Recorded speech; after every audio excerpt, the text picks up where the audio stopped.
సతి అగ్ని తప్తమైనది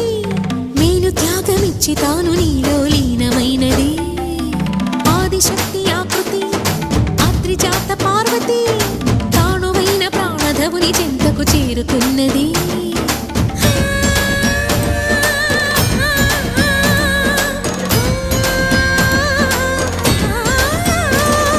భవుని భువికి తరలించేలా ధరణి దివిని తలపించేలా